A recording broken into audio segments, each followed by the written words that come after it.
Things you should do while growing your hairs long.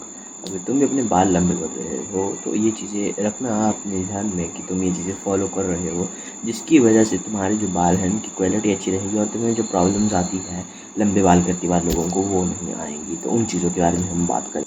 पहली चीज़, महीने में 2 से 3 बार ऑयलिंग करना है। देखो, हमारा जो स्कैल्प है वो ऑयल रिलीज़ करता है, जब हम उसको धो देते हैं तब ऑयल, जो नेचुरल ऑयल है वो नहीं होता यूज़, मतलब वो रिलीज़ नहीं होता ढंग से।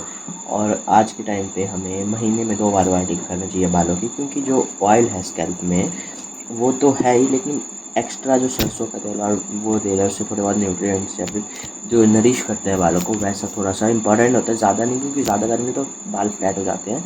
तो महीने में 2 से 3 बार या वीक में 1 बार ज़रूरी होता है। पॉइंट नंबर 2, तुम्हें अपने बालों को शैम्पू नहीं करना है। देखो, लॉन्ग हेयर्स का मज़ा तभी आता है जब वो अच्छे दिखें, सिल्की दिखें। तो शैम्पू अपने बालों को नहीं करना है। अगर तुम अपने बालों को शैम्पू करते हो तो नेचुरल ऑयल तो वैसे नहीं दिखेगा, तो शाइन तो तुम्हारे बालों में फिर आएगी नहीं। जो नेचुरल ऑयल है उसकी वजह से तुम्हारे बाल अच्छे दिखने चाहिए। और क्या करना है बाल धोने के लिए, तुम मतलब हफ्ते में 4 से 5 बार, या फिर तुम रोज़ अपने बाल ठंडे पानी से धो सकते हो, गर्म से नहीं धोना है, क्योंकि गर्म पानी बालों को डैमेज करता है।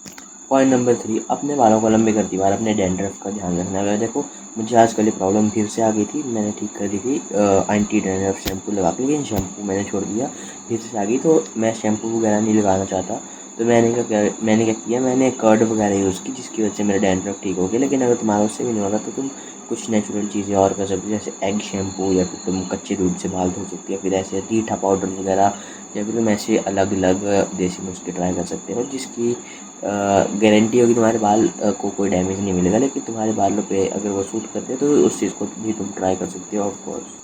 पॉइंट नंबर 4, अपने बालों को ट्रिम करवाते रहना। अब ट्रिम करवाने से मेरा क्या मतलब है कि जैसे तुमने मान लो वुल्फ कट रखना है बड़े, जब तुम्हारे बाल बड़े हो जाएंगे तो उसके लिए तुम्हें करना है, अपने बालों को लंबा करना है, उसके बाद साइड से हल्का सा ट्रिम कराना है, ऊपर से बराबर ही रखना है, ठीक है। और थोड़े टाइम बाद, मतलब 2 से ढाई महीने बाद फिर से वो हल्का हल्का ट्रिम कराना है साइड साइड से, जिसकी वजह से तुम्हारे बाल वुल्फ कट के अकॉर्डिंग ग्रो होंगे। सेम वे अगर तुम्हें लो टेपर रखना है, टेपर फेड रखना है, तो उसके हिसाब से अपने बालों को ट्रिम कराते जाना। नॉर्मली ट्रिम जैसे तुम कटाते हो वैसे नहीं, ट्रिम कराने का मतलब होता है बिल्कुल हल्के हल्के कटाना, जिसका तुम्हें पता भी नहीं लगेगा। और अगर तुम्हें साइड कट वगैरह चाहिए या फिर फेड्स चाहिए, तो उसके हिसाब से तुम्हें फेड ही, अगर तुम मान लो हाई फेड कराना है लंबे बाल रख के, वैसे कौन नहीं कराता, लेकिन एग्जांपल दे रहा हूँ मैं, अगर तुम्हें लंबे बाल रख के हाई फेड कराना है तो तुम्हें यह करना होगा कि जो बाल है तुम्हारे वो हाई फेड के हिसाब से ही लंबे करने होंगे। तो कुछ यही था इस वीडियो में, तब तक के लिए पत्र रहेगा, पीस आउट।